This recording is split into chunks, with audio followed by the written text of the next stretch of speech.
Les grandes civilisations du passé ont posé les fondations de notre monde moderne. Nul n'ignore que les Égyptiens, les Grecs et les Romains étaient de remarquables ingénieurs et de brillants inventeurs.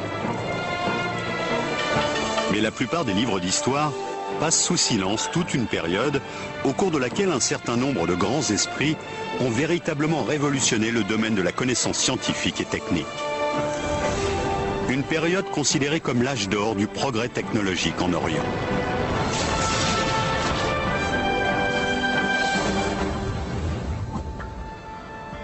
L'Orient reste bien souvent un univers auréolé de mystères, dont les Occidentaux ignorent généralement l'histoire. On sait pourtant aujourd'hui que les technologies et les sciences qui constituent la base même de nos sociétés industrialisées sont le lointain héritage d'une grande civilisation qui régnait il y a plus de 1000 ans sur le Proche et le Moyen-Orient. Une civilisation qui connaissait déjà l'ordinateur de poche et qui n'avait pas attendu l'arrivée du GPS pour se repérer dans l'espace, qui avait inventé de gigantesques machines hydrauliques capables de dompter les forces de la nature pour transformer le désert en une succession de riantes oasis, dont les ingénieurs étaient parvenus à mettre au point des dispositifs qui restent au cœur de bon nombre de machines actuelles. Une civilisation très en avance également dans le secteur de l'armement, qui a inventé les premiers uniformes à l'épreuve du feu et la première torpille, capable d'atteindre un vaisseau ennemi à 1 km.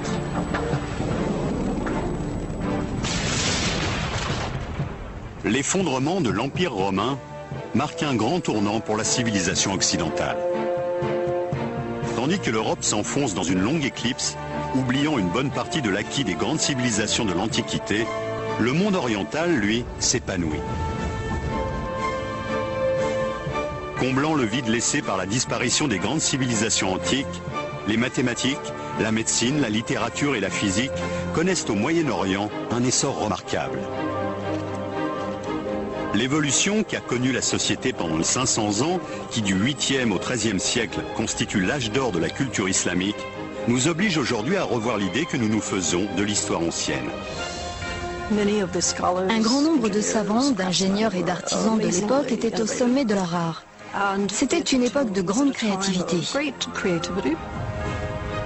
Tandis que l'islam, parti de la péninsule arabique, se propage en Inde, en Afrique du Nord et jusqu'en Espagne, les hommes de science musulmans accumulent une somme de connaissances telles que l'humanité n'en a jamais connue. Pendant 5 siècles, le monde musulman va être le centre du savoir et de la culture. L'Europe n'aurait jamais pu avoir le développement qu'elle a connu par la suite sans l'apport de cette culture. Pendant toute cette période qui a duré de l'an 700 environ à l'an 1600, voire au-delà, il y a une sorte de soif de connaissance permanente. Dès la fin du 8e siècle, apparaît une école qui restera longtemps à l'avant-garde du progrès technique et scientifique. Connue sous le nom de Maison de la Sagesse, c'est un peu l'équivalent de la Sorbonne ou de Polytechnique.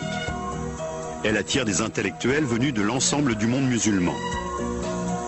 L'une de ses activités principales est le déchiffrage des ouvrages anciens qui contiennent les plans de machines en usage 1000 ans plus tôt.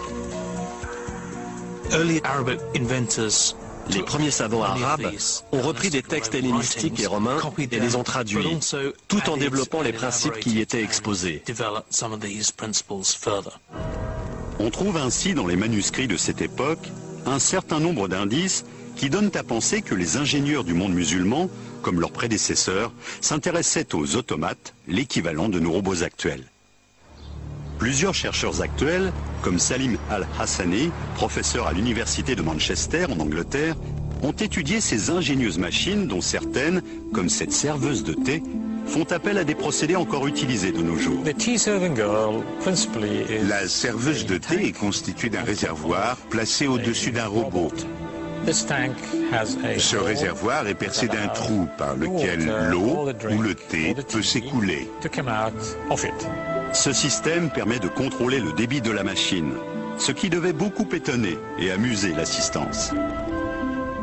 Le réservoir est rempli d'eau ou de thé qui tombe ensuite goutte à goutte dans un récipient à un rythme constant. Lorsque le liquide atteint un certain niveau, au bout de 7 minutes et demie exactement, il s'écoule dans le verre que la serveuse tient à la main. Le poids du verre plein déclenche un mécanisme qui fait descendre la figurine. Une porte s'ouvre et la serveuse propose le verre à l'invité ébahi. Ce genre de machine devait augmenter encore l'admiration et le respect dont jouissaient les savants de l'époque.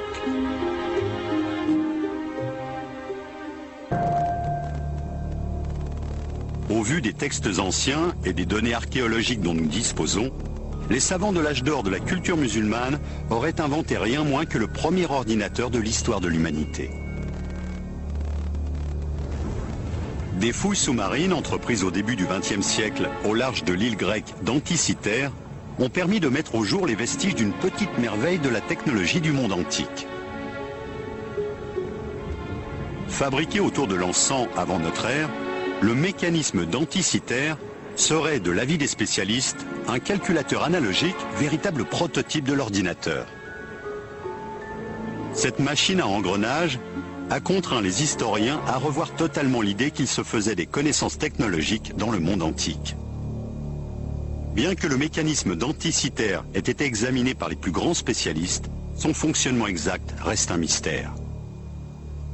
Heureusement, certains ouvrages arabes du Moyen-Âge contiennent des indices qui permettent de formuler des hypothèses. On a ainsi retrouvé dans un manuscrit du Xe siècle, attribué à un astronome du nom d'Al-Biruni, le croquis d'un calendrier à engrenages. La machine d'Al-Biruni permettait, grâce à un système très élaboré, de suivre les mouvements des astres du système solaire. Composé de 8 roues dentées en bronze, ce mécanisme est en soi une véritable prouesse technologique. Tous les cadrans étaient réglés sur la bonne position astrologique avant la mise en service de la machine. Chaque jour, on avançait l'aiguille principale d'un cran, ce qui mettait en action l'ensemble des engrenages, modifiant successivement les indications relatives au Soleil, à la Lune et aux phases de la Lune.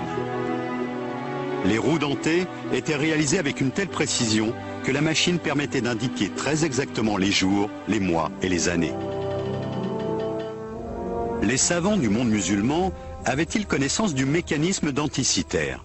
Possédaient-ils les compétences nécessaires à la fabrication d'instruments aussi complexes? Un livre, écrit au XVIe siècle par un homme de science de l'époque, Taqi al-Din, décrit une mystérieuse machine qui serait, selon les spécialistes, un système hydraulique d'un type particulièrement ingénieux et élaboré.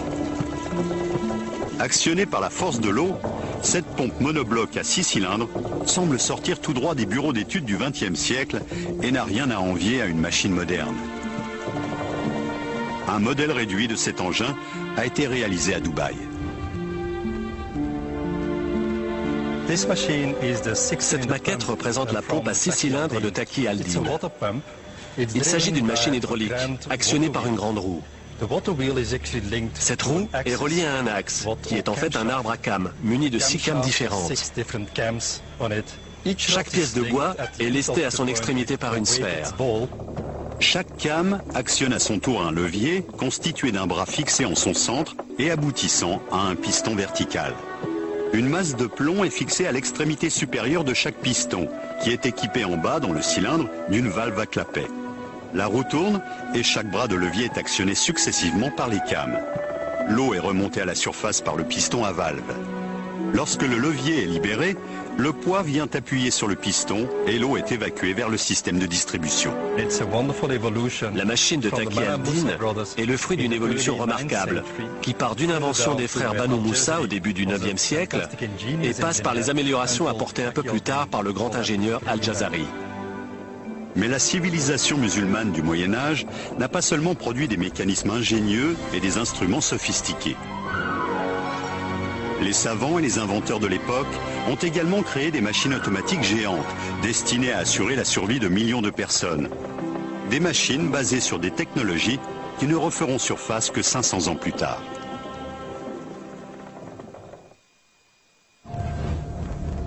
Au XIIIe siècle, les hommes de science du Proche et du Moyen-Orient étaient à la pointe du progrès technologique de l'époque. Les machines inventées pendant l'âge d'or de la civilisation musulmane étaient fondées sur des concepts complexes et révolutionnaires. Un homme fait notamment figure de géant dans ce domaine. un homme dont le rôle déterminant dans l'histoire de la science est pourtant largement méconnu en Occident. Il s'appelle Al-Jazari et il est l'auteur d'un traité qui fait la somme des compétences des ingénieurs orientaux. Sans son livre de la connaissance des procédés mécaniques, dans lequel il décrit les grandes inventions de son époque, 500 ans de progrès technologiques seraient tombés dans l'oubli. Une précieuse copie du manuscrit d'Al-Jazari est conservée au célèbre musée de Topkapi à Istanbul. Écrit en 1206, cet ouvrage contient les plans de nombreux dispositifs qui sont aujourd'hui encore à la base de l'ingénierie moderne. Al-Jazari était originaire du nord de l'Irak. C'était un ingénieur extrêmement doué qui a vécu à la charnière du XIIe et du XIIIe siècle. Al-Jazari habitait l'une des régions les plus chaudes de la planète. Il était donc particulièrement sensible au problème de l'approvisionnement en eau. Il s'est tout naturellement consacré à la mise au point d'une série de machines extraordinaires dont le but était de faciliter la vie des hommes et des femmes qui peuplaient ces contrées souvent arides.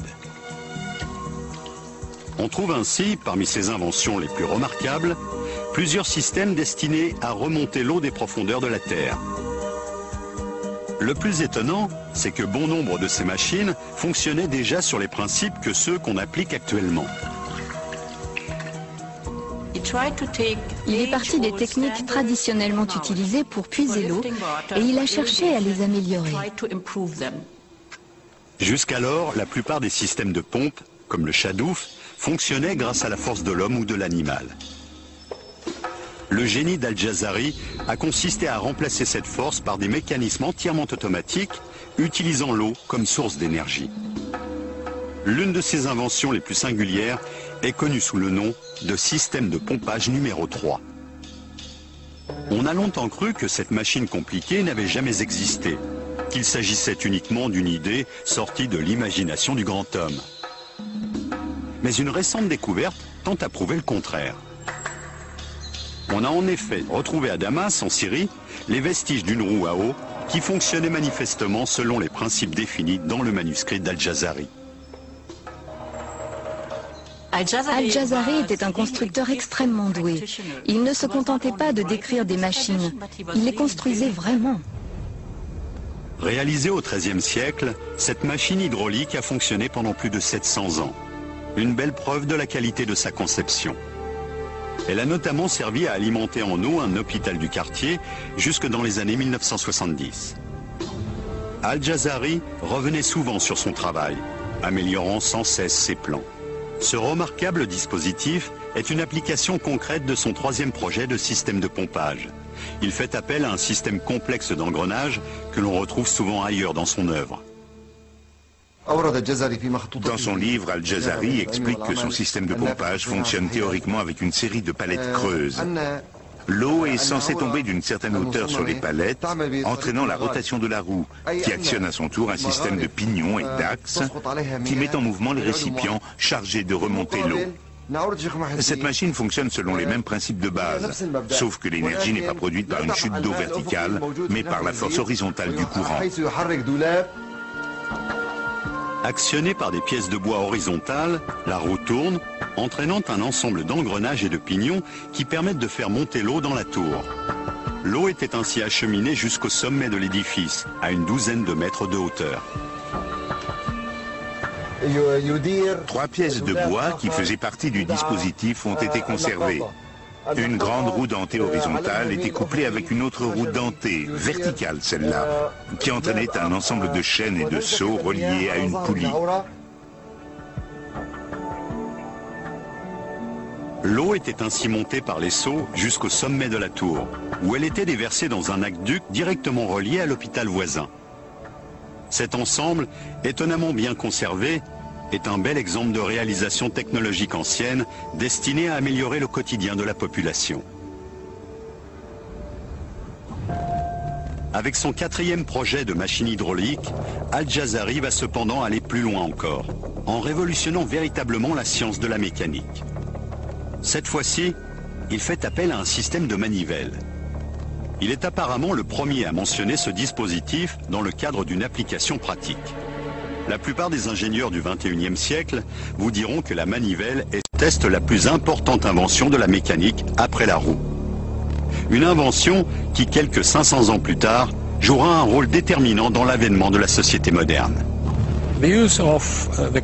L'utilisation de la manivelle, reliée à ce que nous appelons un arbre à cames, a permis la naissance de nouvelles machines, puis des moteurs, d'abord à vapeur, ensuite à gazole ou à essence. Ce simple élément mécanique permet de convertir un mouvement de rotation continue en un mouvement rectiligne alternatif. La manivelle à main était connue depuis des siècles. La grande innovation du XIIIe siècle consiste à la monter sur une machine tournante en la reliant à un arbre. Les études qui ont été faites des plans d'Al-Jazari ont permis de montrer que l'axe horizontal de sa machine était actionné par un système d'engrenage et que l'extrémité de la manivelle coulissait dans un bras articulé, allant et venant de part et d'autre de son point d'attache et entraînant ainsi l'élévation et l'abaissement successifs du seau. Avant les récentes études menées sur le manuscrit d'Al-Jazari, on pensait généralement que ce système était une invention européenne du XVe siècle. En fait, Al-Jazari utilisait déjà le principe de la manivelle 200 ans plus tôt. Un certain nombre d'autres éléments tentent à prouver que les grands mécanismes destinés à assurer l'approvisionnement en eau étaient très répandus et très développés dans le monde musulman de l'époque. Les norias, ces grandes roues à eau entièrement automatisées que l'on rencontre encore dans beaucoup de pays, en sont peut-être l'exemple le plus remarquable. C'est près de Hama, en Syrie, que l'on trouve les norias les mieux conservés. Décrite dès le 1er siècle avant notre ère par l'architecte romain Vitruve, la noria est un gigantesque élévateur d'eau. Ce qui est merveilleux avec la noria, c'est qu'elle marche toute seule. Tout est automatique. Elle travaille pour vous grâce aux forces de la nature.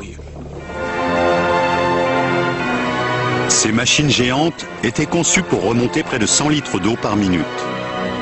Ces vestiges du passé nous donnent une idée de ce que pouvaient être les norias à l'époque où elles étaient omniprésentes dans le paysage du Moyen-Orient. C'est une roue à eau munie de compartiments ou de seaux répartis à la périphérie et de pales sur le bord extérieur. Cette roue est mue par le courant et l'eau est puisée par les seaux lorsqu'ils passent dans la rivière. L'eau pénètre dans chaque récipient, puis est remontée jusqu'au sommet de la roue où elle se déverse dans une tranchée ou un conduit ouvert. La plus grande roue encore en place mesure une vingtaine de mètres de diamètre et possède 120 seaux répartis sur tout son périmètre. Les plans étonnants que nous a laissés Al-Jazari et les magnifiques roues à eau géantes qui continuent de tourner ici ou là dans certains pays musulmans témoignent de l'extraordinaire développement technologique que ce monde connaissait au Moyen-Âge. Il existe cependant bien d'autres machines nées en Orient dont certaines étaient tellement en avance sur leur temps que les historiens ont longtemps douté qu'elles aient jamais existé.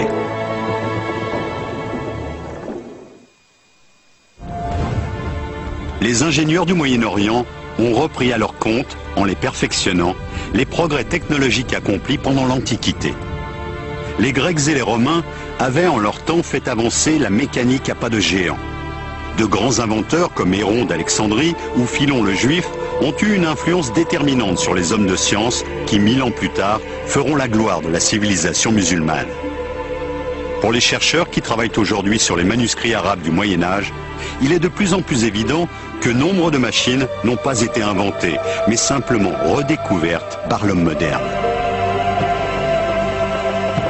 Les résultats des travaux les plus récents nous obligent à repenser toute l'histoire de la mécanique, depuis l'Antiquité jusqu'aux grands inventeurs de la Renaissance, comme Léonard de Vinci. Je suis persuadé que notre société moderne aurait été très différente si la civilisation musulmane n'avait pas existé. Nous avons vu le rôle déterminant qu'avait eu un inventeur mésopotamien du XIIIe siècle. Le dernier système d'élévation d'eau décrit par Al-Jazari dans son traité repose sur un principe étonnant et totalement inédit. On pense souvent que la pompe aspirante à double effet a été inventée au XXe siècle. En réalité, elle est née quelques 700 ans plus tôt. Al-Jazari s'est inspiré des travaux de ses illustres prédécesseurs, du grec Ctésibios d'Alexandrie par exemple, qui vers le IIIe siècle avant notre ère s'est intéressé au principe de la pompe aspirante. musée technologique de Thessalonique, des ingénieurs ont reconstitué la pompe de Ctésibios à partir de manuscrits anciens.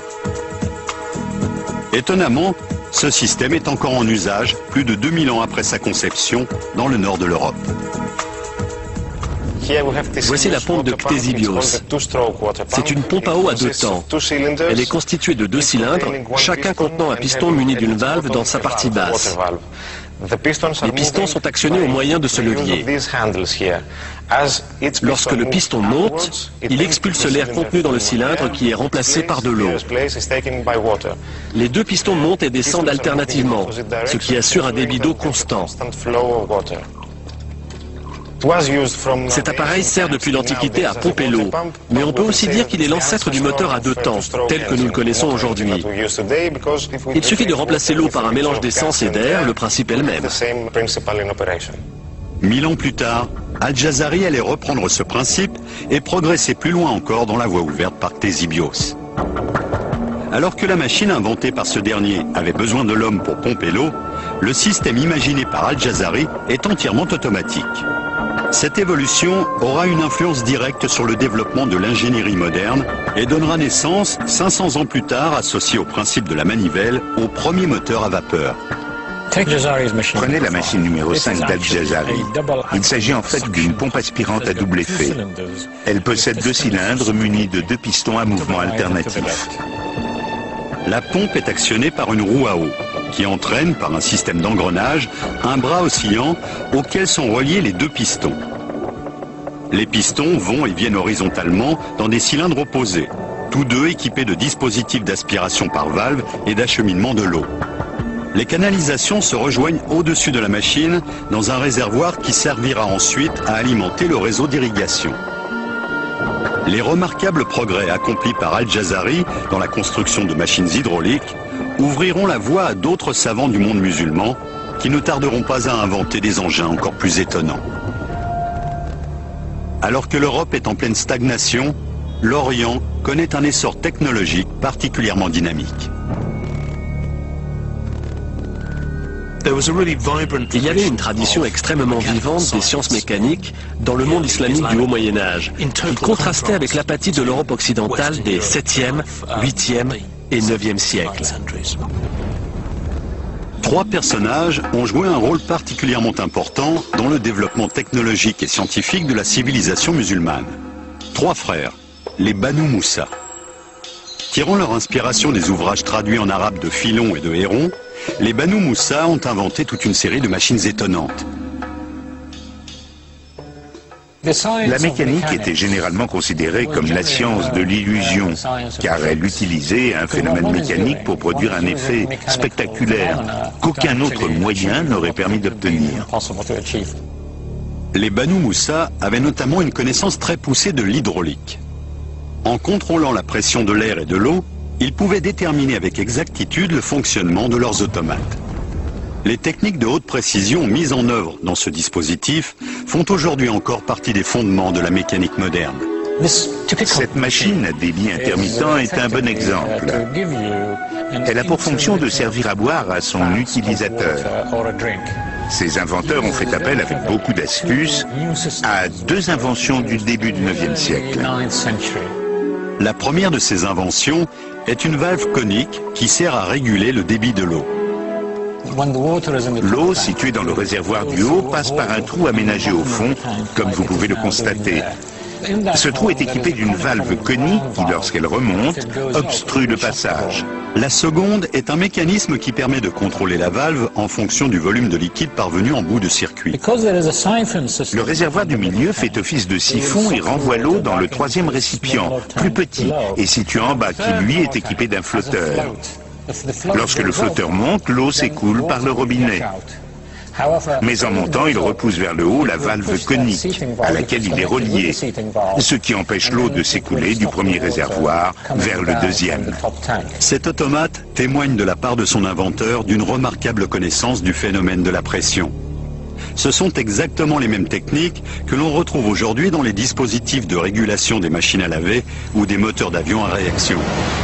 Nous sommes en présence d'une civilisation qui a fortement influencé le fonctionnement de notre civilisation actuelle, au quotidien, dans nos foyers, à l'hôpital, à l'école. Et si vous regardez les étoiles, vous constaterez que beaucoup portent aujourd'hui encore des noms arabes. La civilisation musulmane du Moyen-Âge ne maîtrisait pas seulement les techniques hydrauliques. De toute évidence, ces astronomes étaient également capables de calculer avec précision les mouvements des astres. Cette connaissance était indispensable à la navigation, à l'organisation des cérémonies religieuses et à une meilleure appréhension du temps chronologique. Les savants de l'époque disposaient pour cela d'un instrument étonnant, mis au point par les Grecs vers le IIe siècle avant notre ère et qui ne sera abandonné que 1500 ans plus tard, l'astrolabe. Le musée d'histoire des sciences d'Oxford, en Angleterre, possède la plus grande collection d'astrolabes du monde. Stephen Johnston en est le conservateur. Certains considèrent l'astrolabe comme une sorte de calculateur de poche antique. Sa fonction première est de donner des repères dans le temps en se basant sur le soleil et les étoiles. C'est donc un instrument astronomique qui vous donne l'heure du coucher et du lever du soleil tous les jours de l'année, où que vous soyez. Un instrument que les savants du Moyen-Âge musulman se sont employés à perfectionner. L'astrolabe a été amélioré par les astronomes du Moyen-Orient au 9e et 10e siècle de notre ère. Ces fonctions ont été développées pour qu'un même instrument puisse servir partout dans le monde. Portable et très précis, l'astrolabe était un peu le BlackBerry de l'époque. Voici le plus ancien astrolabe de notre collection. Il date de la fin du 9e siècle. C'est plus qu'une simple machine à calculer.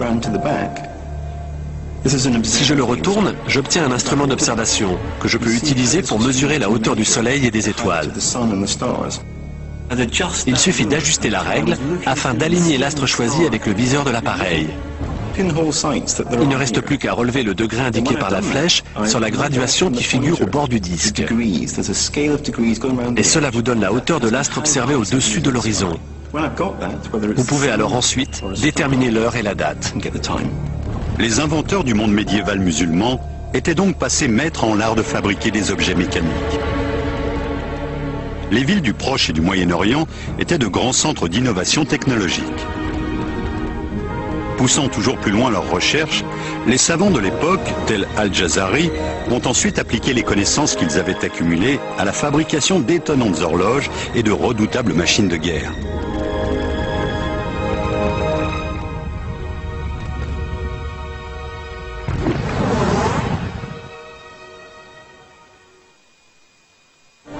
Les travaux des savants du monde musulman du Moyen-Âge ont débouché sur la mise au point de technologies sans lesquelles le monde moderne serait bien différent de ce qu'il est aujourd'hui. Le grand inventeur Al-Jazari expose ainsi dès le XIIIe siècle, dans son livre de la connaissance des procédés mécaniques, les grands principes de mécanique qui préfigurent l'avènement de la société industrielle. Cet ouvrage est un précieux témoignage de l'état d'avancement des connaissances technologiques à une période méconnue de l'histoire de l'humanité. Il décrit en détail une cinquantaine de machines différentes, chaque présentation pouvant ainsi servir de mode d'emploi aux ingénieurs de l'époque désireux de construire ces engins souvent compliqués. Nous avons demandé au modéliste britannique Richard Windley de réaliser la réplique d'une des machines automatiques d'Al-Jazari qui fait appel à une bougie pour calculer avec précision le temps écoulé. Il précise dans quelle matière la bougie doit être faite, ses dimensions exactes, et même la nature de la mèche à utiliser. Al-Jazari décrit 4 horloges à bougie dans son traité, faisant preuve d'un raffinement inégalé en ce domaine. Le système est actionné par la lente combustion de la bougie, qui raccourcit peu à peu, faisant ainsi bouger grâce à une série de poulies et de câbles, une aiguille sur un cadran qui permet de lire l'heure. La journée islamique était divisée en unités de durée inégales. L'heure diurne n'avait pas la même durée que l'heure nocturne, ce qui complique la tâche. La solution est pourtant d'une simplicité déconcertante. À mesure qu'elle se consume et que la cire fond, la bougie est poussée vers le haut et monte donc progressivement. Ce plomb va par conséquent descendre à la même vitesse, en tirant sur ce cordon, qui s'enroule ici autour d'une poulie, elle-même montée sur un axe. Cet axe est relié à l'aiguille du cadran sur lequel on peut ainsi lire l'heure. Cette horloge minutieusement construite fait également appel à un autre mécanisme simple que l'on retrouve aujourd'hui dans de nombreux foyers.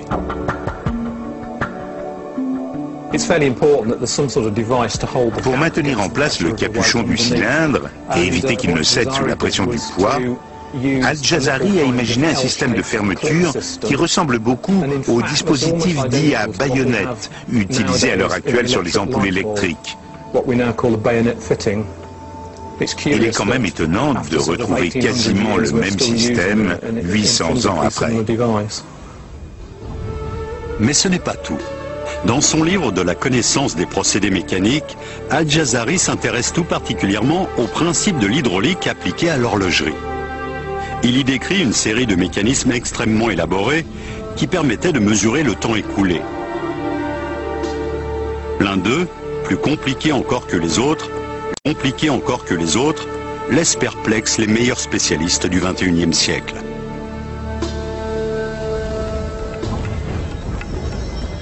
Il s'agit de l'horloge de l'éléphant. On en trouve aujourd'hui une réplique grandeur nature dans le centre commercial Ibn Battuta de Dubaï.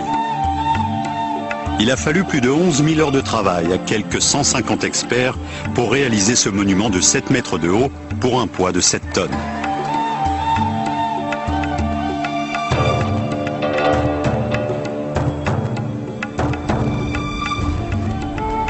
Ludo Verheyen a dirigé la réalisation de cette copie du chef-d'œuvre d'Al-Jazari. Ce projet était un véritable défi. C'était en effet la première fois que l'on tentait de reconstruire cette machine. C'est un mécanisme très compliqué imaginé il y a 800 ans par le grand inventeur Al-Jazari. Nous avons essayé de comprendre à partir de ces manuscrits comment fonctionnait précisément cette machine. C'était absolument fabuleux. Comment marche cette extraordinaire machine ? Quelles sont les améliorations apportées par Al-Jazari par rapport aux horloges inventées par ses prédécesseurs ?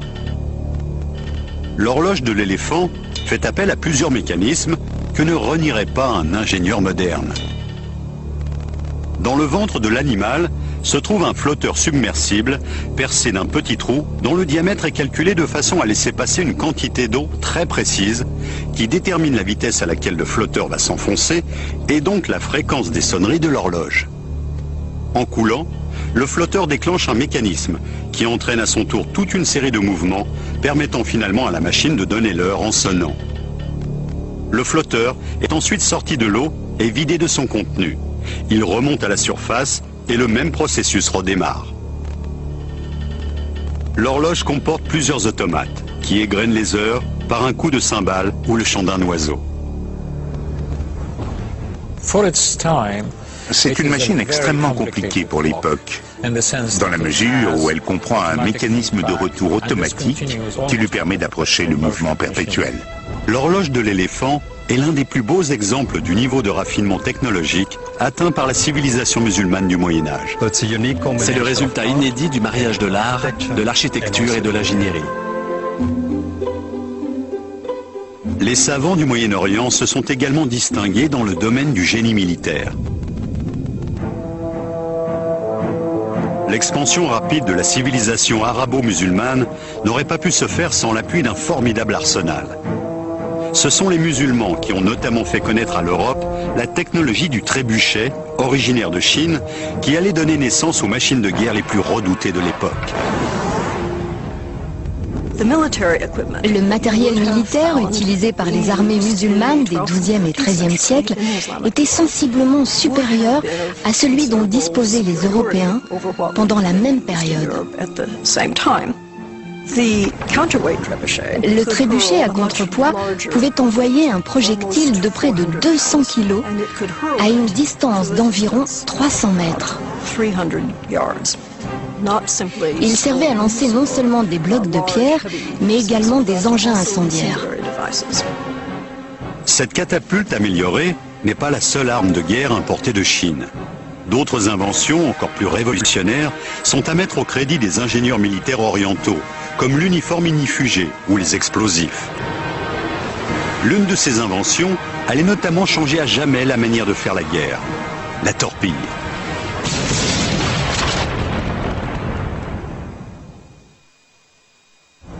Les ingénieurs et les savants du Moyen-Orient ont beaucoup contribué au perfectionnement de technologies remarquables en s'inspirant des avancées qu'avait connues la science pendant l'Antiquité. Mais ils ont mis le même talent et la même imagination à concevoir des armes de guerre aussi ingénieuses que terrifiantes. Ils se sont notamment attachés à améliorer l'usage de la poudre à canon en la raffinant. La poudre était fabriquée selon une recette qui faisait appel à des ingrédients naturels disponibles en quantité, comme le charbon de bois et le salpêtre. En mélangeant ces composants relativement inoffensifs, vous obtenez un produit qui va être au centre de toutes les guerres pendant près de 1000 ans. La poudre a été inventée en Chine, mais au début, elle n'était pas suffisamment explosive pour avoir un effet décisif sur le champ de bataille. Il semble bien que la formule qui a permis d'en faire une véritable arme de guerre ait été mise au point par les chimistes du monde musulman. C'est seulement au XIIe et au XIIIe siècle qu'on commence à obtenir des mélanges suffisamment élaborés pour permettre la propulsion de fusées, de torpilles ou de projectiles tirés par des canons et par des armes à feu telles que nous les connaissons aujourd'hui. Et c'est Hassan al-Rama qui, le premier, a précisé par écrit la manière de fabriquer cette poudre. Hassan al-Rama a rédigé au XIIIe siècle un traité de génie militaire dans lequel il donnait notamment plusieurs recettes de poudre à canon. Ces travaux étaient manifestement si avancés que les historiens sont aujourd'hui obligés de revoir nombre de leurs hypothèses. Certains chercheurs pensent en effet avoir trouvé dans son ouvrage les plans de la première fusée spécialement conçue pour la guerre. Il énumère 22 recettes de poudre à fusée et décrit plusieurs modèles de missiles. C'est le véritable père de la technologie des fusées. À la même époque, les ingénieurs militaires orientaux mettent au point une autre arme capable de tirer parti des propriétés de la poudre, le canon. À la fin du XIVe siècle, en Espagne et en Afrique du Nord, certaines armées se servaient d'une forme de salpêtre purifié et cristallisé, tassé dans un récipient hermétique qui, une fois enflammé, produisait une explosion capable de projeter à distance un petit boulet. Cet usage est attesté dès 1377. Certains manuscrits parvenus jusqu'à nous montrent des soldats musulmans portant des armes de ce genre. On voit par exemple dans le livre des sciences, aujourd'hui conservé à Saint-Pétersbourg, un homme armé d'une sorte de canon portatif qui ressemble à s'y méprendre à un lance-missile moderne. Le manuscrit de Saint-Pétersbourg, qui consacre un chapitre à l'usage sérieux et récréatif de la poudre à canon, contient des illustrations montrant un petit cylindre monté au bout d'un manche. Il s'agit d'un canon à main, voire de l'ancêtre de nos armes de poing actuelles. Une arme qui préfigure en tout cas celle que portent aujourd'hui tous les soldats du monde. Ce manuscrit contient d'ailleurs d'autres informations qui montrent à quel point la technologie militaire de l'époque était évoluée, y compris dans le domaine vestimentaire. Cette tenue a été faite selon les indications données par le manuscrit de Saint-Pétersbourg. La première couche est constituée par une tunique de soie. Or, on sait bien que la soie résiste au feu. Les pilotes de Formule 1 portent tous un vêtement de soie sous leur combinaison ignifugée. Au-dessus de cette tunique, nous avons une veste matelassée, ce que les chevaliers occidentaux de l'époque appelaient un gambison, et qui était rembourré de coton.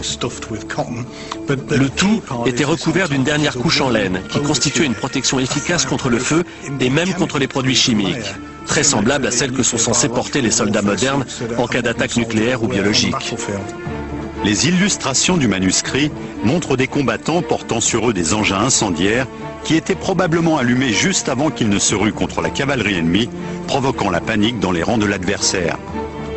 Les engins incendiaires ressemblaient à ça. Le manuscrit nous dit qu'ils étaient en fibre de lin. C'est ce que nous avons là.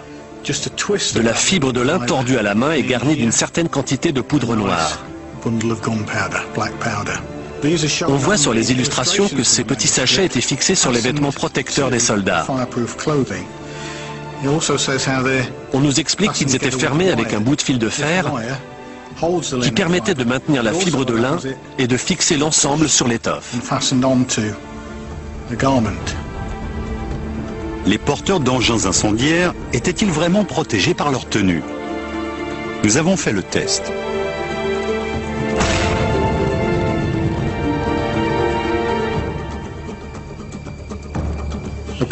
Pendant une charge, des centaines de pétards de ce type devaient exploser simultanément, ce qui devait affoler les chevaux.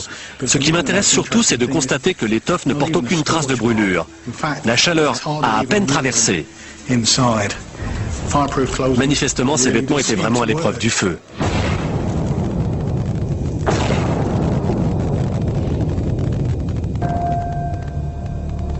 La récente découverte dans des textes anciens d'une autre invention redoutable a considérablement modifié l'idée que se faisaient les historiens des méthodes de guerre de l'époque.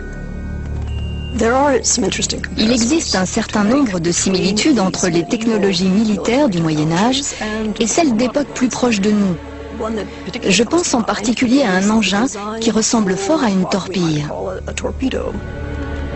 Ce curieux objet, qualifié d'œuf mobile qui s'enflamme par les auteurs de l'époque, serait en effet la première torpille de l'histoire de l'humanité.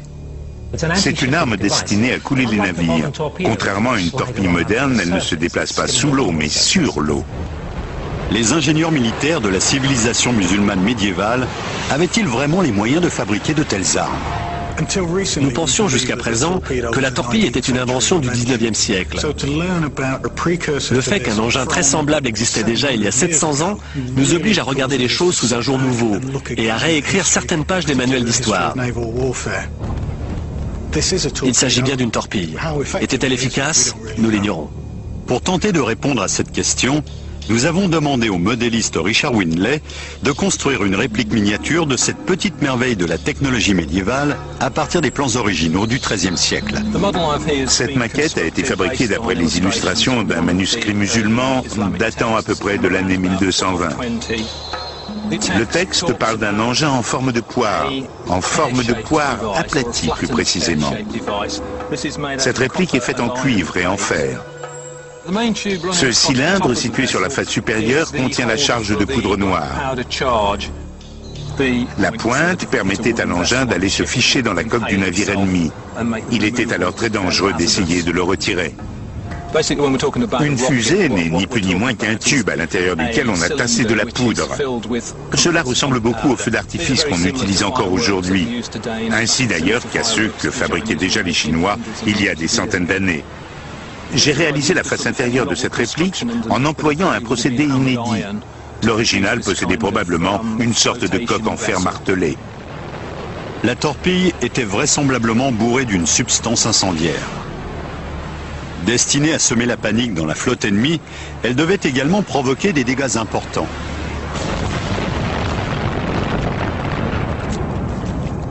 Mais quelle était la puissance exacte de cet étrange missile? On suppose qu'en prenant de la vitesse, l'engin devait se mettre à planer au-dessus de l'eau. Il devait prendre progressivement de la hauteur. Les deux longues tiges, situées sur les côtés, servent à stabiliser l'engin. Elles font office de gouvernail. Le dispositif de mise à feu est une simple mèche de coton qui a été mouillée, imprégnée de poudre, puis soigneusement séchée. Elle se consume à la vitesse d'environ 2 cm par seconde.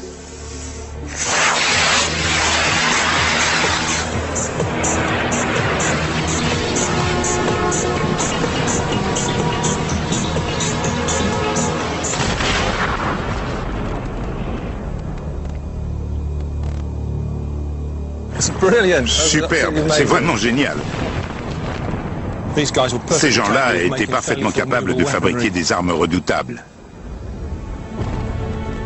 Il est donc faux de croire qu'après la chute de l'Empire romain, l'humanité s'est enfoncée dans une période d'obscurantisme et a oublié toutes les grandes découvertes qui avaient été faites pendant l'Antiquité. Les recherches les plus récentes montrent qu'en réalité, les savants de la civilisation musulmane du Moyen-Âge ont recueilli pour l'enrichir l'héritage de leurs prédécesseurs grecs ou romains. Dans leur façon de penser et de concevoir de nouvelles technologies, je crois qu'ils étaient plus originaux que les Romains, et peut-être même que les Grecs. Les textes de la civilisation arabo-musulmane du Moyen-Âge livrent peu à peu leurs secrets aux chercheurs. Ils révèlent l'existence de machines extrêmement élaborées à une époque que l'on croyait rétrograde. Manifestement, il va falloir réviser la liste des grands précurseurs de la civilisation moderne. En effet, les travaux les plus récents des chercheurs remettent en cause la vision que nous avions de l'histoire ancienne. Il faut se rendre à l'évidence, l'homme moderne n'a pas inventé la société mécanisée. Il l'a simplement redécouverte.